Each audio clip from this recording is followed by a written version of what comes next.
ఉత్తర తెలంగాణ ఫలితాలే పార్టీల భవిష్యత్తును మార్చనున్నాయా? నార్త్ తెలంగాణ ఓటర్లు పట్టం కట్టిన పార్టీకి అధికారం దక్కనుందా? ఆ ప్రాంతంలో 3 పార్టీల గెలుపు అంచనాలేంటి? ఏ పార్టీ లెక్కలు ఎలా ఉన్నాయి? Watch the story. ఉత్తర తెలంగాణ విషయంలో బీఆర్ఎస్ గట్టి ధీమాతో ఉంది. వరంగల్, ఆదిలాబాద్, నిజామాబాద్, కరీంనగర్లో బీఆర్ఎస్ అంచనాలు ఎక్కువగా ఉన్నాయి. బీజేపీ ఎంపీలున్న జిల్లాలో ప్రభుత్వ వ్యతిరేక ఓట్లు బీజేపీ, కాంగ్రెస్ మధ్య చేరడంతో కారు పార్టీకి కలిసి వస్తాయని చెబుతున్నారు. వరంగల్లో కారు, కాంగ్రెస్ మధ్య ప్రధాన పోటీ ఉంది. 2-3 చోట్ల ఎవరు గెలిచినా కొద్ది తేడానే ఉండే ఛాన్స్ ఉంది. స్టేషన్ ఘన్పూర్, జనగామ, వరంగల్ తూర్పు లాంటి స్థానాల్లో టఫ్ ఫైట్ ఉంది. నిజామాబాద్ జిల్లాలో పలు స్థానాల్లో కాంగ్రెస్ వర్సెస్ బీఆర్ఎస్ మాదిరిగానే ఫైట్ ఉండనున్నట్లు తెలుస్తోంది. కరీంనగర్, ఆదిలాబాద్ లో 3-4 చోట్ల త్రిముఖ పోరు ఉండే అవకాశాలు ఉన్నట్టు కనిపిస్తోంది. ప్రభుత్వ వ్యతిరేక ఓట్లు తమకే గంపగుత్తగా పడతాయని కాంగ్రెస్ భావిస్తుండగా అవి బీజేపీ వైపు మళ్లీ ఉండొచ్చన్న ఊహాగానాలు వెలువడుతున్నాయి.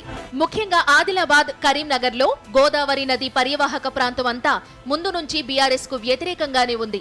ఎప్పుడు ఎక్కువ స్థానాలు గెలిచిన దాఖలాలు లేవు. పెద్దపల్లి నుంచి ఆసిఫాబాద్ వరకు స్థానాలు తగ్గే అవకాశం ఉన్నట్లుగా పార్టీ నేతలు చర్చించుకుంటున్నారు. ఉత్తర తెలంగాణలో ఓటింగ్ భిన్నంగా ఉంది. ఓటర్స్ బీఆర్ఎస్ కు పూర్తి వ్యతిరేకంగా కానీ, పూర్తిగా అనుకూలంగా కానీ ఉన్నాయని చెప్పే పరిస్థితి లేదు.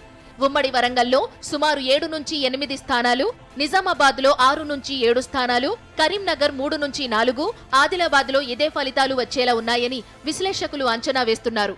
అటు ఉత్తర తెలంగాణపై కాంగ్రెస్ ఈసారి భారీ ఆశలు పెట్టుకుంది. వరంగల్, కరీంనగర్, నిజామాబాద్, ఆదిలాబాద్ లో కలిపి మొత్తం 44 అసెంబ్లీ స్థానాలు ఉన్నాయి. ఇందులో కనీసం 25 స్థానాల్లో గెలుస్తామనే ధీమా కాంగ్రెస్ వ్యక్తం చేస్తోంది. వరంగల్ జిల్లాలో గతంలో ములుగు, భూపాలపల్లిలో మాత్రమే హస్తం పార్టీ గెలిచింది. అందులోనూ భూపాలపల్లి ఎమ్మెల్యే కాంగ్రెస్ ను వీడి బీఆర్ఎస్ లో చేరారు. అయితే ఈసారి పరకాల, స్టేషన్ ఘన్పూర్ మాత్రమే కొంచెం టఫ్ ఉన్నాయని, మిగతావి తమ ఖాతాలోనే పడతాయని కాంగ్రెస్ నేతలు లెక్కలు వేసుకుంటున్నారు. పాలకుర్తి లాంటి చోట 26 ఏళ్ల యశస్విని రెడ్డిని పోటీలో పెట్టి పెద్ద ఎక్స్పెరిమెంట్ చేసింది హస్తం పార్టీ. ఇది కాంగ్రెస్ కు కలిసి వచ్చిన అంశం. చాలా చోట్ల కొత్త అభ్యర్థులు బరిలో ఉండడం కూడా హస్తం పార్టీకి కలిసొచ్చే అవకాశం ఉందన్న విశ్లేషణలు వెలువడుతున్నాయి. ఇక ఉమ్మడి కరీంనగర్ లో గత ఎన్నికల్లో మంథని మినహా మిగతా అన్ని చోట్ల కాంగ్రెస్ ఓడిపోయింది. అయితే ఇప్పుడు కరీంనగర్, కోరుట్ల మినహా మిగతా చోట్ల గెలుస్తామని కాంగ్రెస్ నేతలు ధీమా వ్యక్తం చేస్తున్నారు.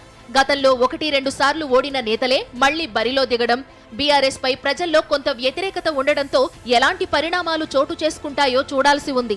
ఇక ఉమ్మడి నిజామాబాద్ లో గత 2 నెలల క్రితం వరకు కాంగ్రెస్ వీక్ గానే ఉంది. కామారెడ్డిలో కేసీఆర్ పోటీ చేయడం, కేసీఆర్ పై రేవంత్ రెడ్డి పోటీ చేయడంతో ఈ 2 పార్టీల మధ్య టఫ్ ఫైట్ నడిచింది. గత 2 ఎన్నికల్లో బీఆర్ఎస్ కు వన్ సైడ్ సపోర్ట్ చేసిన ఉమ్మడి నిజామాబాద్ ఈసారి కాంగ్రెస్ కు అవకాశం ఇస్తుందా అనే చర్చ నడుస్తోంది.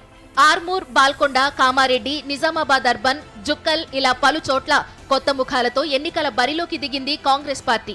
ఇక ఉమ్మడి ఆదిలాబాద్ లో ఫలితాలు కాంగ్రెస్ కు ఎప్పుడూ నిరాశే కనబరిచేవి. ఈసారి అభ్యర్థుల ఎంపిక విషయంలో జాగ్రత్తలు తీసుకోవడంతో తమకు అనుకూల ఫలితాలు వస్తాయని కాంగ్రెస్ అంచనా వేస్తోంది. ఉమ్మడి వరంగల్, కరీంనగర్, నిజామాబాద్, ఆదిలాబాద్ లో అభ్యర్థుల ఎంపిక విషయంలో జాగ్రత్తలు తీసుకోవడం, ప్రభుత్వంపై వ్యతిరేకత ఉండడం తమకు కలిసి వస్తుందని హస్తం నేతలు భావిస్తున్నారు. అటు బీజేపీ ఈసారి ఉత్తర తెలంగాణపై భారీ ఆశలే పెట్టుకుంది. బలమైన నేతలంతా ఇక్కడే ఉండడంతో బీజేపీ తమకు వచ్చే సీట్లలో ఇక్కడే ఎక్కువ వస్తాయని ఆ పార్టీ నేతలు భావిస్తున్నారు. ఉమ్మడి ఆదిలాబాద్ లో నిర్మల్, బోధ్ స్థానాలపై బీజేపీ ఆశలు పెట్టుకుంది.